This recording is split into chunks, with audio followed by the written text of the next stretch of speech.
হ্যাঁ, কোথা থেকে আসছো? আমি রসপুর থেকে আসছি।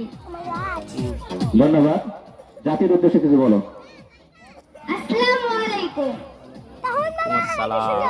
আমি আমি আপনাদের প্রিয় নেত্রী বেগম খালেদা জিয়া। আপনাদের মাঝে এই অনুষ্ঠানে অংশগ্রহণ করতে পেরে খুব আনন্দিত হয়েছি।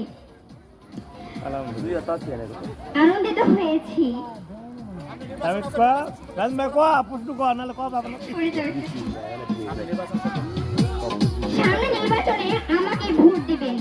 আমার আমার প্রতীক ধানের শীষ মার্কা। ধানের শীষ মার্কায় ভোট দিয়ে আমাকে জয়যুক্ত করবেন। আমাকে যদি ভোট দেন তাহলে আমি বাংলাদেশের মানচিত্রটাই পাল্টে দেব।